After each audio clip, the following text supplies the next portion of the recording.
Good morning, ladies and gentlemen. Welcome back to the Dean Callan Show. For those of you not watching it live, I'm super late signing in. And for those of you that are watching it live, I'm sorry I'm super late signing in. But we had some technical issues that I don't know how they fixed, but they fixed themselves.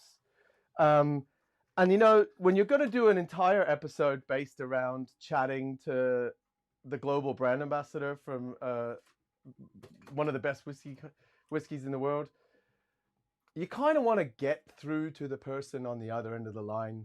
That's the whole show. So I stuck with it and I got through to him, and I'm proud to be able to say that today I'm going to be having a discussion with the legendary Danny Dyer of Grant's Whiskey. Now, what we're going to be discussing is it okay to drink a Scotch and Coke? Now, if you've watched the show in the past, you might have noticed that myself and Danny have discussed this before. We kind of discussed it ad hoc the last time we discussed it. But this time I thought, you know, let's go back over it. And more importantly, let's go back over the stuff that we've done in the past together. A lot of people sent me messages asking what is it that I actually do. And, you know, private messages and sometimes on the actual feed itself. Today, I'm going to clarify the kind of things I do. I didn't actually do it, but myself and Danny worked it up and then decided, yeah, we'll leave it. Now, hopefully, Danny, how you doing, man? I'm good, man. How are you? Yay, it worked. Mate, your beard is looking like... It's crazy. I've decided at the very start I'm just going to leave it, but I'm kind of regretting that decision because every time I try and eat food or drink, like I'm eating my own moustache. Do It's they getting have ridiculous. like beard clips where they like attach here and then you can like put them back here and it holds it back? Well, Do you get that? I trim, but it just keeps coming back. And I tried wearing a mask, right? I went to this place. I had to wear one of the masks. I look ridiculous. I like because it covers here, and then just my beard's like popping out the side of the It's mask. I'm actually really impressed at that beard, man. I can't grow a beard like that. It's It crazy. I remember when I first started growing it when I was in Australia. We done it as a bet, me and a bunch of the guys I was traveling with, and mine and one other guys just went like this, and then a few of the guys just were useless. It's very impressive, man. I have to say, especially coming from someone who can't really grow a beard. Um, you know, most of my life I thought that I might be lacking testosterone because I didn't grow facial hair. Um, but it turns out I got loads of testosterone. It doesn't turn into hair, which kind of... Some people just don't grow beards. It kind of is what it Yeah. is, I you don't know. like. I might as well. You can't see it, but I might as well be hairless. My legs look the same. It sucks. I feel like less of a man sometimes. Walk But away. What you talking about, man? It's but just hair. I'm not. I'm not. My dad has a glorious like capacity to grow a beard, and it's all white now. It looks really cool. Right. So let's get to the point. Today we're going to be talking Scotch and Coke, right? Which Yeah. is, I know you drink Scotch and Cokes. You drink like old fashions, or as I like to call them, disco old fashions. Um, and just to let everyone know, the reason I say disco old fashioned is that I think I've said this story before on the show, but basically, long story short, I I believe an old fashioned to be the cocktail, the original cocktail, right? So the original cocktail was spirit of any kind, sugar, water, and bitters. And in this, to make cola, as we're going to go through today, you need sugar, water, and then a lot of bitter botanicals. And you've got like citric acid and citrus acids and stuff in there as well. But effectively, it's sugar, water, and bitters that go into cola. So this, when you take your whiskey, you take your spirit of any kind, sugar, water, and bitters. That's what this is. So because it's obviously not an old fashioned, I always call it a disco old fashioned, right? Which got me in trouble one time in Australia, sunny Australia. But today I wanted to kind of cover why we wanted to discuss this because myself and Danny, for the people at home, we worked together on a project. What was it? What was it? It was for an internal thing for William Grant's, right? What was the thing called? Yeah, we called it Component X. But like, what? There was a show. There was a show that was supposed to happen in Barcelona, but it got cancelled because of COVID. Yeah, we were going to do a few things with this. Do you not remember when we done it? We filmed it. So somewhere like, because me and you ended up making the cola and everything, and they had people there filming us, but I don't know where that film is. Oh But somewhere must yeah, have it. there Because was a whole remember we were film doing it, team. and the guys were there with the camera, and then he was like zooming up and everything. It was weird, Yeah, but they that were that quite must an be intrusive somewhere. camera crew, weren't they? Yeah, they were like, yeah, they were odd. What happened to that footage? I have no idea, man. I'm gonna have to try and like, I don't even know who the camera crew were. I'll talk to the team and see if we can find it. Will know. But anyway, for the guys at home, like basically, we were gonna take the whiskey and cola, and then like what is cola, a deep dive into what is cola, and take it to the William Grant and Sons like global meeting for all the internal people, right? What was that meeting called? It's called Well, there was the brand fest. We were going to be doing Brandfest. it. It's basically William Grant has people all over, right? And they Yeah, all come together. It was originally planned to be in Spain, but obviously due to COVID, it got cancelled. But we had that idea.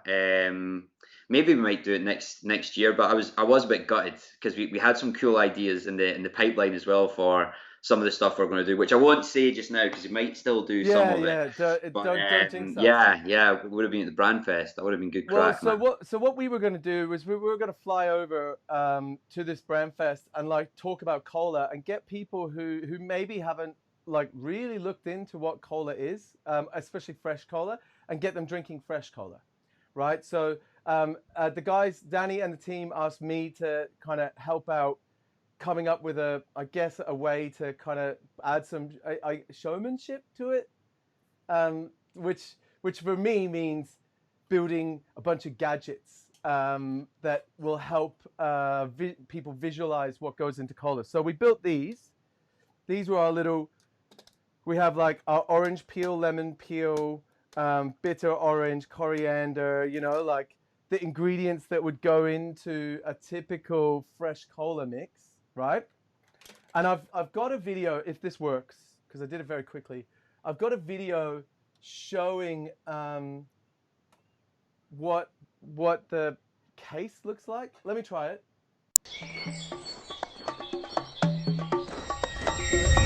Not working. Okay. That was totally the wrong thing. Well, anyway, I've got a video of what the case looks like, but the case held in it these guys, this, it had this guy, where are we? Had this guy so we could strain out our ingredients because obviously you don't want people waiting for ages. We had these little bottles, which were the grain neutral spirit that have edible absolute oils broken down into them. So the idea being that we could make a 7X syrup. For those that don't know what 7X syrup is, 7X is like the flavor component that you break down from oils to make a cola recipe. And you would add sugar to that and then water and carbonic acid and you've got cola, right? But we wanted to make fresh stuff. So if this video will actually play, I can show you a video of me making fresh stuff. I'll tell you what I'll do. I'll play Mitch's minute first, and that gives me and Danny a minute to make sure that this video queues up. 1 second. Ready? Mitch's minute.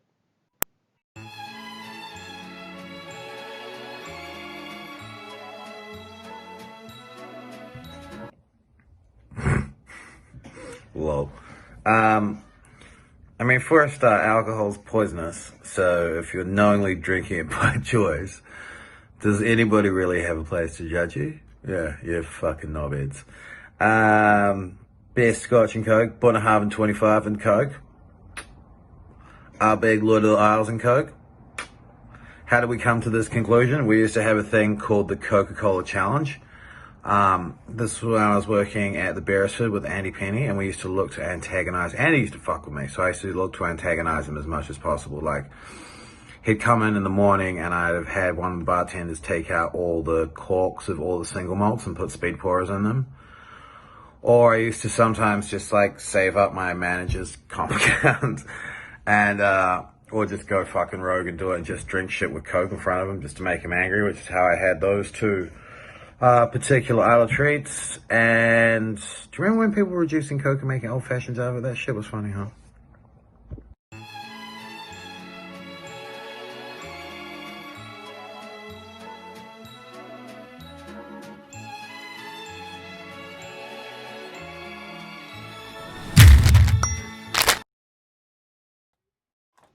Right, so now it should work. So Danny, what I'm going to prompt for everyone is show them what the case looked like, because you obviously know what the case looked like. And then I'm going to show them a quick video of how I got to this stage, right? Cool. And then we're going to go from there. We'll have a Grants and Cola, and we'll compare it to a fresh cola syrup turned into like almost like a Jock Collins, right? So if this works, please work. Boom.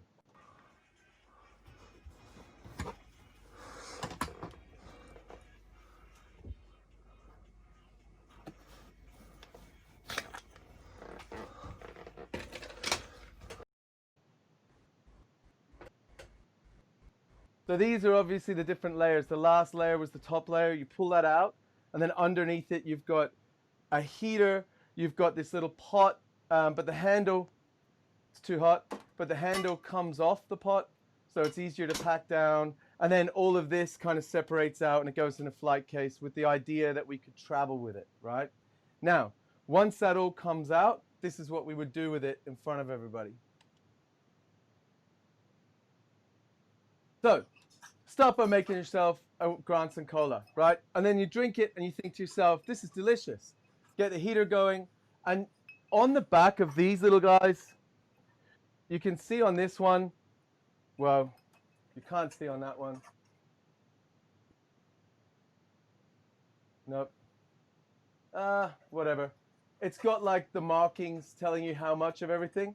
So you'd start with sugar. You'd usually brown the sugar if you want it to be dark, but we don't want that. You put vanilla, you put cinnamon. The key ingredients, though, are vanilla and lime, really. They're the two you really need to nail. And bitter orange peel. So it's got fresh orange peel from navel oranges, but predominantly you need bitter orange peel. And with these little ones, where we're using extracts, we've got Neroli, which is a very strong, very floral bitter orange from Italy. Right. So you peel your oranges, you peel your lemons, you peel your limes. Then you crush the limes, lemons, and oranges and separate the juice. You put the peels into the boiling hot water, and you can see how hot that is. I needed to do it really quick to flash it out. This happened today. You're getting the fresh oils out into the sugary liquid, and you're giving it some time to get your dried botanicals going. So your cinnamon, your vanilla. Remembering vanilla is kind of key. Now, for me personally, when I make these, I like to have on the side some citric acid, which I've got here, citric and malic acid, and I like to have my vanilla extract because I like a lot of vanilla in it. So I'll add extra vanilla extract, a little bit of citric acid to get like that zingy sort of flavor profile that I'm looking for. Right. So that kind of, did you see that, Danny? I didn't see a thing of that, but it was a great description there. Oh, okay. Well, I was hoping you'd seen it. I'll watch it back when we're done. Okay, yeah, cool.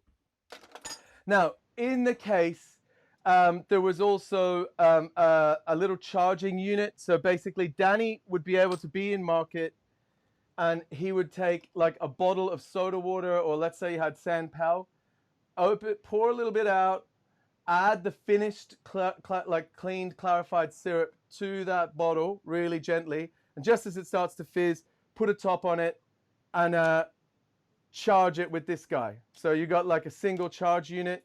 It gets about 30-40 psi into it, and you'd be shaking it up and redissolving CO2 back into it, and you've got a nice freshly made cola, right? So we did it for a test audience, right? And it worked quite well, but I just wanted, obviously before this all gets packed down and disappears and becomes something else that Danny can use as he travels around the world promoting the Scotch and Coke. Well, you're not going to promote the Scotch and Coke, but making it okay, giving people permission, right? Yeah, I think just kind of debunking myths. It's like one of those things where people just don't do it and they think it's blasphemy. If you mix whiskey anyway, there's a lot of people that think it's blasphemy, but Mm. especially mixing it with cola, they absolutely lose their minds. Well, that's the thing. I think cola got like a bad rep because everyone just sees it as sugar and artificial flavoring. They don't really know what the artificial flavoring is meant to represent, right? Yeah, yeah.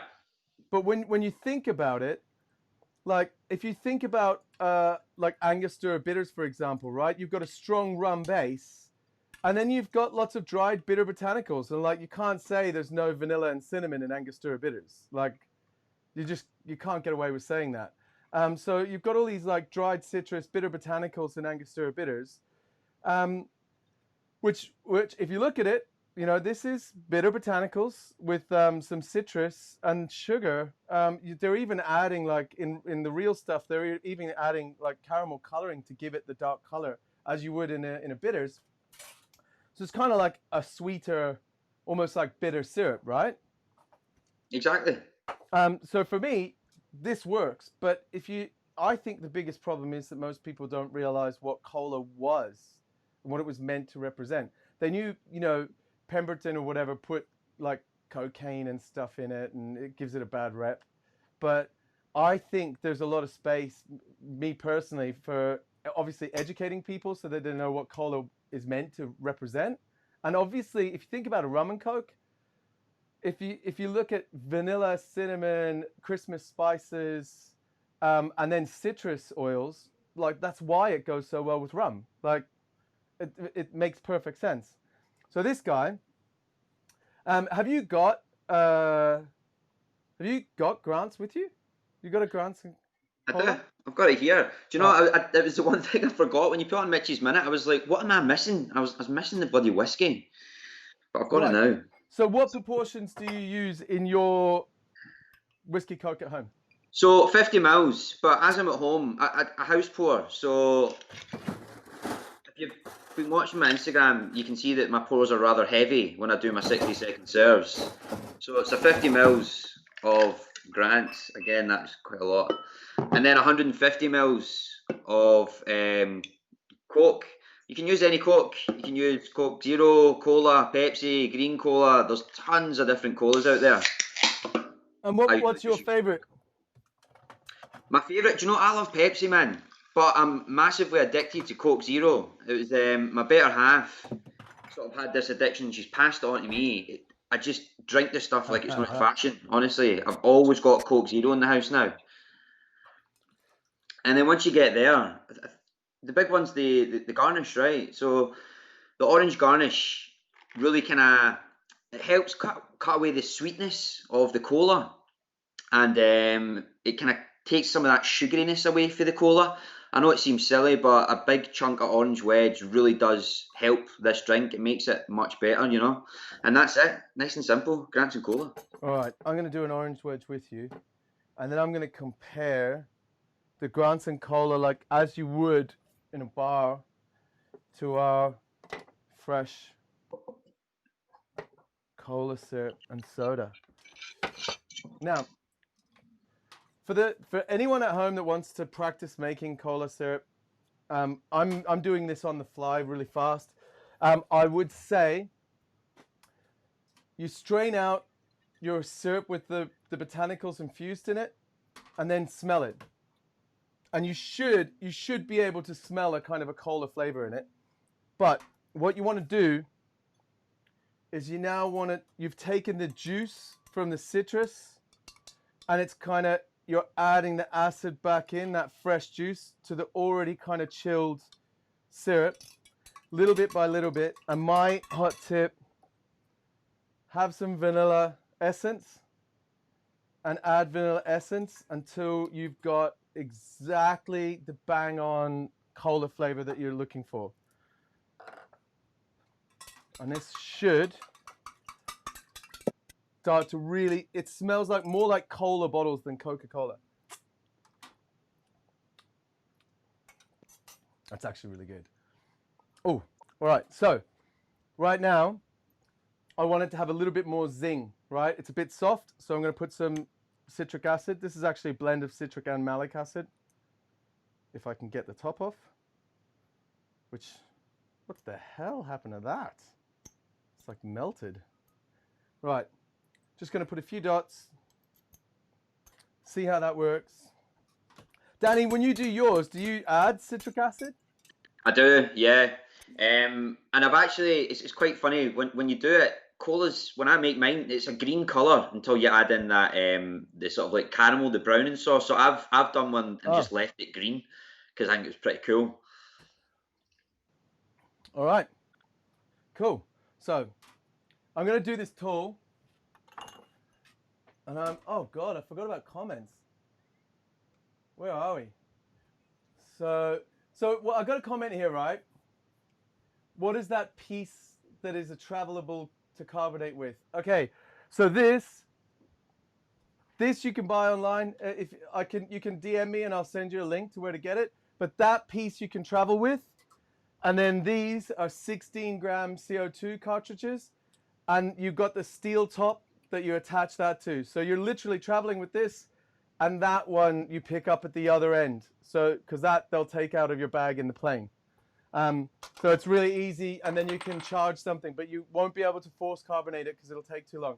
Right, Blaine, do you think the whiskey cola hate thing is down to whiskey snobbery, or the bad rep that cola got with the whole cocaine thing? Right, so what would you think? Do you think it's actually whiskey snobbery, or do you think it's cola having a bad name? I think there's a part of whiskey snobbery, definitely. But whiskey snobbery, I think, is also dying out, which is great. I think the cocaine thing, maybe, but I think it might have something to do with the prohibition as well. When we were sending whiskey over to America, and the whiskey was getting younger and younger because the Americans wanted so much of it, and apparently it got so young that they couldn't drink it with cola. So maybe that sort of stuck around, and people are like, oh, you don't want to mix cola with your whiskey. But it's weird. As soon as you start making drinks or playing with whiskey, you realise that you should be playing with all sorts of different things, but cola's just one that people don't touch, and I just think it's so odd. Yeah.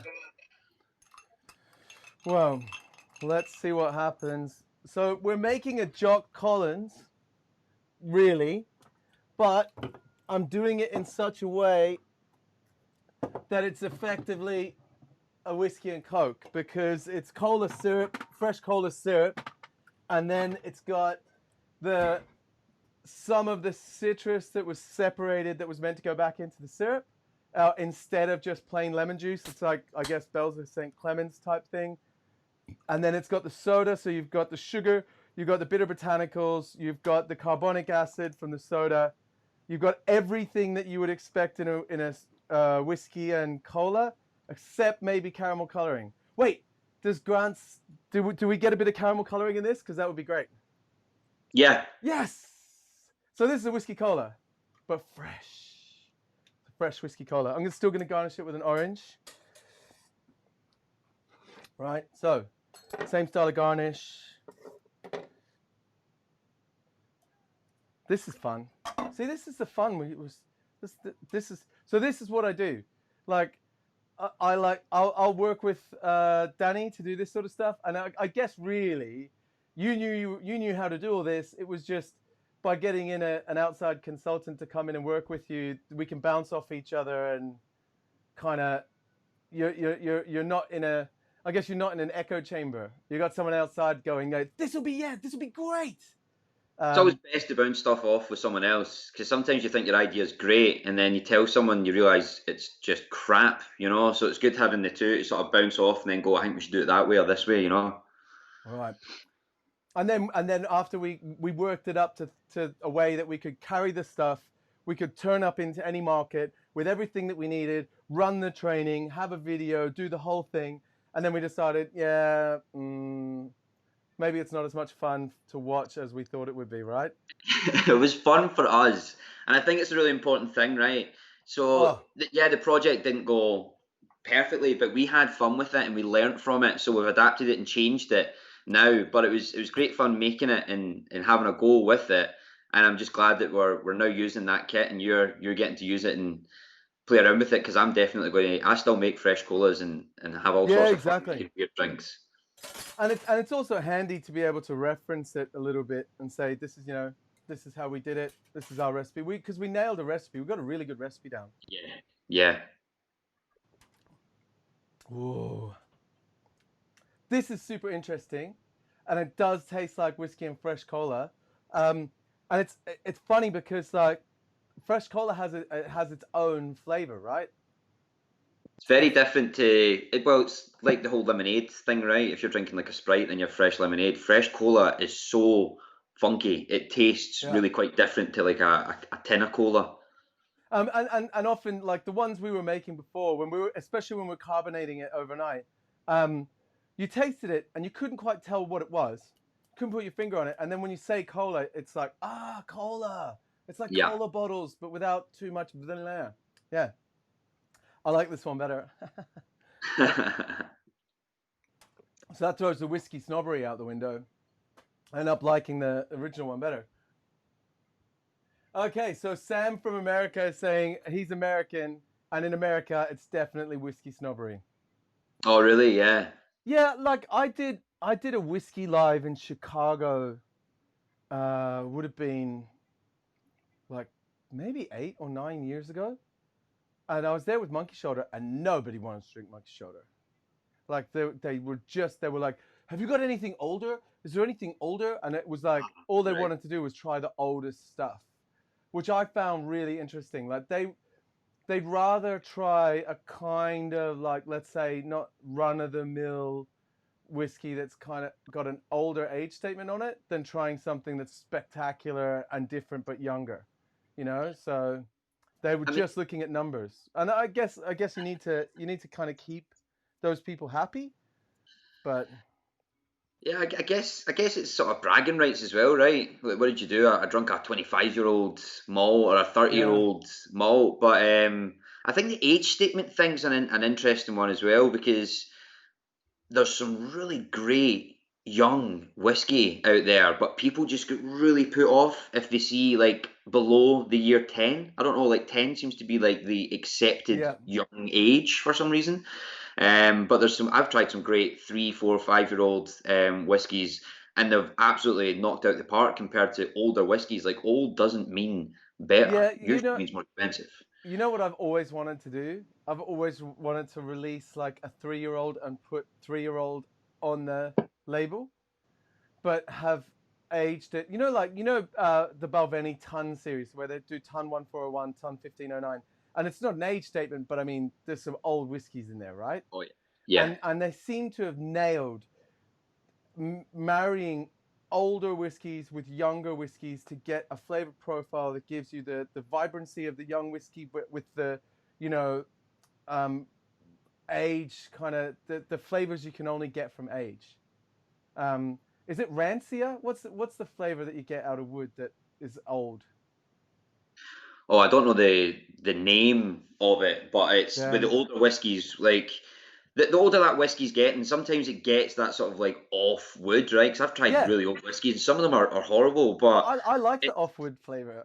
oh, I don't know. Sometimes it works and sometimes it doesn't. But I mean, that's just testament to your master blender, like David Stewart making the Ton Yeah, series. David Stewart He knows what he's doing. realizes I've got this young and it's too powerful and too feisty being young, so let me put in some old, and then you're getting, as you said, both the flavors coming through. So it's a massive well done to David and Yeah, it is. his palate, But I thought, like, what if you got him to make a 3-year-old, right? And on the label it says 3-year-old, but actually there's anything up to 30-year-old whiskeys in there, right? And then you enter it in all the competitions at like it's £300 a bottle for 3-year-old. And can you imagine all the people who are like age statement people being like £300 a bottle for a 3-year-old, right? And you don't say anything. You just say this is our 3-year-old. Don't give them any information. Don't tell them that actually there's just a drop of 3-year-old, but because of Scotch Whisky Association legislation, you have to call it 3-year-old, and then enter it into a bunch of comps and have people being like, it's the 3 to 6, whatever, and it being like, whoa, like this has got flavors of old whiskey, right? Getting all upset. I think it would like change people's perception of age statements. I think it'd be interesting as well what people thought of it. I think people would say it was pretty bad, even if they like the taste of it because of the age. It's so influential when you see that age, they're like, no, this just isn't good. And then you turn around and, well, actually it is. It's a really great blend. We've just put in this this 3. I think people they see the bottle. That's why like most of your competitions are blind tasting, right? So you've not got any of that influence from the bottle or the age statement or anything like that. But it would be quite funny. You would definitely piss off a few people. You'd annoy so many people. That's Yeah. why when I suggested it, I was shot down straight away. They were like, "No, Dean, don't troll people." I wanted to like obviously do this live thing, have a chat to you real quick. Can we talk about what we're going to start doing on Monday? I think we should. Yeah? should. I'm very excited. So I've got them right here. So can I get them out, and then Yeah. like we'll nail down how we're going to do it today, so that on Monday we don't have to spend time explaining it. We can just Let's go do over it one more Yeah, time. yeah. Yeah, sweet. 100%, man. All right, and while I do that, I'm going to play a little video from Fab. You know Fab, right? Yeah. Right, so it accidentally started playing earlier on because his video was loaded into all the videos under the names that we were looking at. Right, so I'm going to play a little video from Fab. Hopefully you'll be able to see it. And then when we come back from that, I'll have the bottles.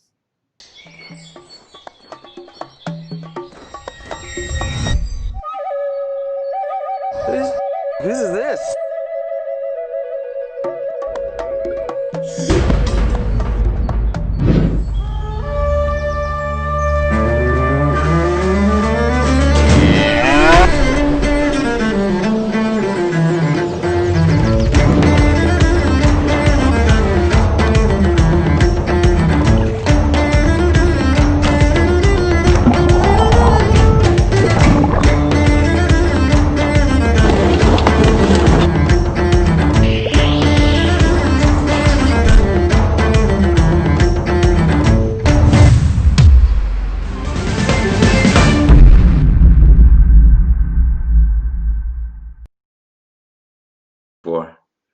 Oh, okay, that's so weird. Right, so can I read them all out? Go for it, man. Go for it. Right, so this will be the first time we've ever actually done some work on creating some content. Danny has been like super helpful and legendary in securing, I guess, acquiring some really cool whiskeys. So I think you suggested doing something with grain, right? Like I asked you if we could do something really cool because obviously you've got the ability to request cool shit. And you said let's do something with grain because people, I agree with you. I don't think people know enough about grain whiskey and how great it actually is. Did you want to kind of kick off on explaining that? Yeah, I mean, like if we're just talked about sort of one taboo, which is whiskey and cola, and I think this is another taboo in the industry, which is that grain whiskey is no good or it doesn't taste right, and I just think it's wrong. I love grain whiskey, and as you said, I think it's just an education of what grain whiskey is. And specifically, our Bourbon grain whiskey is one of a kind. It's a patented still, so it's a unique technology that makes our grain. The grain is we actually 95% wheat and 5% malted barley, and it goes through a little bit of a different system. It actually gets cooked under 2 different pressures, so we can basically boil up your beer, if you will, at 83 degrees Celsius. And then when we're taking it out, we take out the exact cut. So it's not like a pot still where it's sort of running and then you change over and then you go, oh, that's the head and the heart and the tail, if you will. We pick the exact cut for our Bourbon grain, and it is bloody good stuff. It's just really, really nice. And the patent, like, because I've seen it, the number 4 patent still, it's a giant still, right? It is huge. It is like massive. super impressive. And if I'm not mistaken, because it's been about 10 years since I was there, in front of that particular still, it's got like it's distillation massive column still, like 5 stories tall, and the whole thing's under vacuum, right? Yeah. So it's under vacuum, so it means we can boil off as opposed to 183. So you get high pressure and low pressure, so a rectifier and analyzer, if you will. Yeah. It gets a bit like, it's really weird. The more I go there, the more I learn about it, and it seems like I unlearn about it because the guys will go into a little bit more detail, and I'm like, this is really fascinating. Then I'm like, wait a minute, what I thought it was is slightly different to how it's working. But it's amazing to go see, and it's all steam powered. We're getting about It's stainless, but it has like a block of 10 tons of copper in the top, right? yeah. So obviously you need that copper contact to essentially clean the liquid. Yeah. And it's another patent that we used, and it's like this little block of copper, so it has as much copper contact as possible. It's called like sacrificial copper, and they put those in at the top, so the spirit itself is going through that to clean it off. It's really funky. Yeah, it gets rid of like the sulfurs and stuff like that. That Yeah. sulfuric note. Right. So, I think Monday we're gonna start with, and you've got these at home, right? I do, yeah, yeah. Right. So this is the plan. So over the course of this weekend, you and I haven't opened this yet. Can I open it now? I tasted it yesterday. That stuff you is cheated. crazy. It gave me a lot of ideas tasting it. That's I've not already fair. got... You got a head start. Hey, well, listen, I need a head start, okay? Okay. But yeah, I've got 2 or 3 ideas. I'm pretty sure at least one of them should work. Right. So this is new. Well, I'll just read it out because you can't see. New distillate Girvan grain. So this is Girvan new make at 42% ABV, right? Which you know it says very clearly not for resale. But our plan is myself and Danny have a little nosy nose. We think about like, oh wow, Yeah. it smells sweet. It's like It's sweet, aquavit. man. It's really, really sweet. Yeah. Whoa.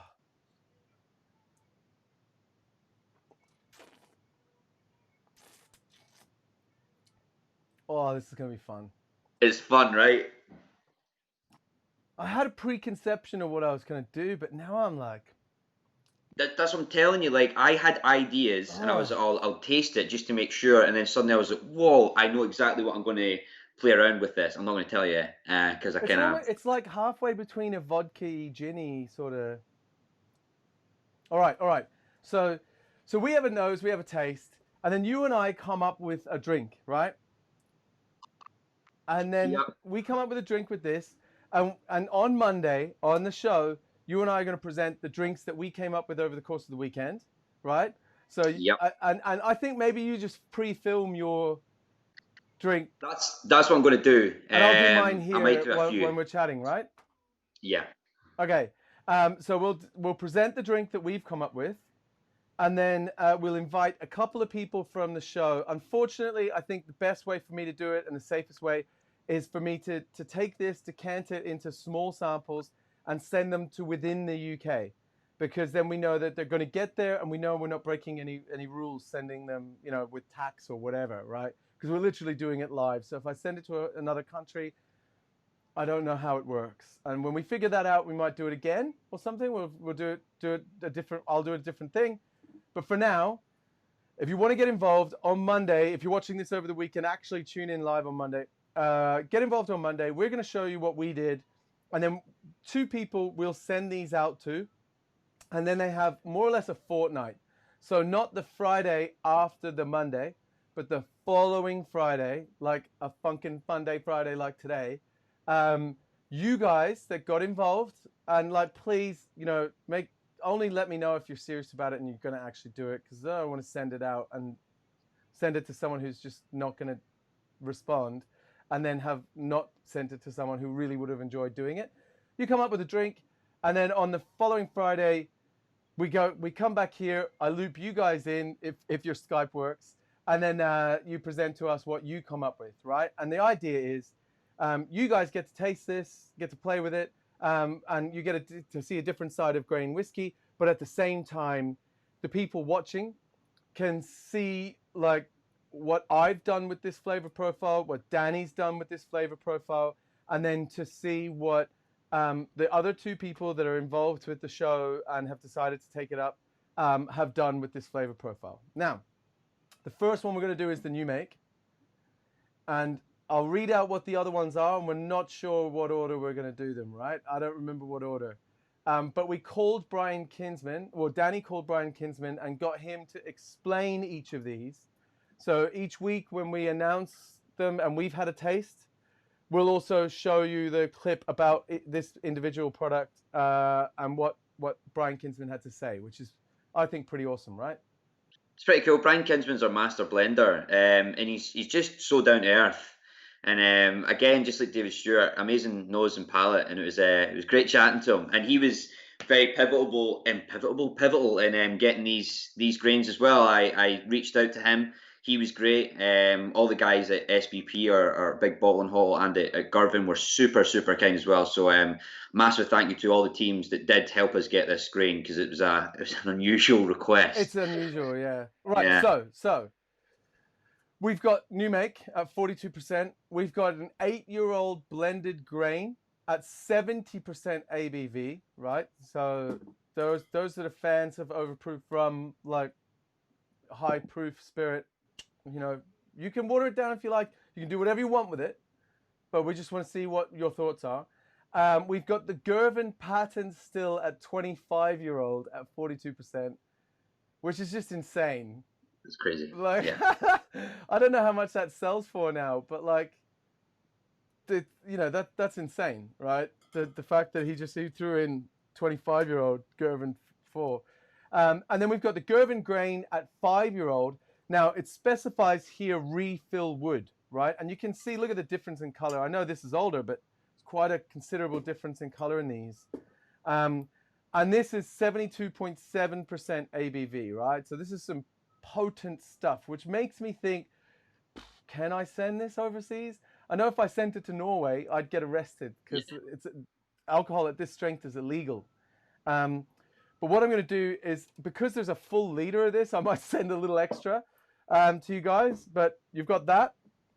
And these will be every fortnight. So it's over a long period of time. We've got a 12-year-old blended grain at 62% ABV.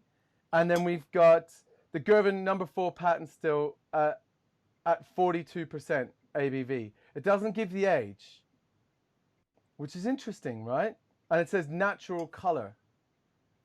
So, yeah, it'll be interesting. We're going to do it every fortnight, right?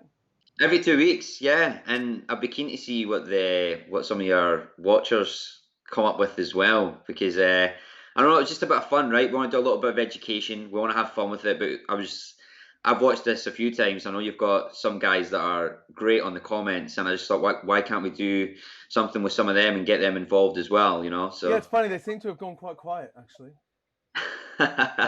They're all cool with the whiskey snobbery, but they've gone very quiet. So, look, this is what we're going to get up to in the next few months. I think it's going to be loads of fun. It's going to be very interesting. And when we do the show on Monday, tune in live and send me a message if you missed it. And you're seeing the show after the live feed, you can still send me a DM, and I'm going to take a couple of days after the show. Maybe if the show goes out Monday, maybe like Wednesday morning, I'll book all the, sending all the bottles off. So it gives people a day to watch the show and then be able to send me a message, private message saying, I'd like to be involved. And then I can just pick at random, or if not at random, if I know someone and I think they're going to be great for it, then, I'm going to be completely honest, I'll probably choose someone who I know is going to make an awesome drink. So Joe Wood, if you're watching, let me know, because Joe Wood makes the best drinks. Right, so cool, man. I'd just like to say thank you so much for joining us. I know it was a bit of struggle at the beginning to get it off the ground. I don't know what was happening there, but you're basically, for everyone else, this Skype wasn't working at all for either of us, really. And then both of us called other people, and it was fine, which it worked. And then we were able to connect again, right? Yeah. They were just messing with us. Right, cool. So thanks, man. I'm going to wrap the show up. I'll let you go. Been a pleasure, and I'll see you on Monday. I'll see you Monday, buddy. Thanks for having us. Rock and roll, brother. Thank you. Cheers. All right, guys. So,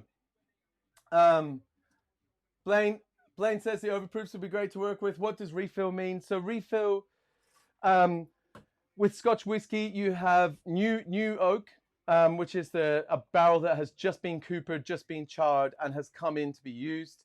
After new oak, you have X. So, for example, an ex bourbon cask, would be first fill bourbon cask. At least that's the way we think, I guess. That's the way this one works. First fill bourbon cask means that it is ex bourbon or ex something else. So if it's first fill port pipe, if it's first fill sherry, it means that it had sherry in it previously, and this is the first time we've filled it with Scotch. Second fill means it's had sherry in it or bourbon. It's then been filled the first time, filled the second time. So second fill is second fill. Refill basically means that the wood is still interacting, the wood is still alive and working with the spirit, but it's been filled more than twice. And I mean, it could be filled 3 times. Refill just means it's now a refill cask. So it's not early in its I guess journey life. It's still working, it's still interacting, it's not dead yet. But for example, like a refill cask, if you could age in a refill cask and get a really nice interaction between the air, a soft interaction with the wood, and then all those high volatile floral notes will stay in the whiskey because it hasn't been bombarded with the like caramel, toasty, buttery things that you get from brand new charred oak. So refill is refill. Yeah, it's a bit more of a because the wood's got less tannin and astringency, and it's been used a few times. Cool. Anyway, yeah, so that's the show. It's Friday afternoon. I'm gonna go and have a couple of drinks. I'm gonna try playing with this and see how it goes, and like a whiskey sour and stuff like that. I hope you enjoyed the show. I hope it's been a nice distraction. And until Monday, yeah, have a nice weekend. Outro time.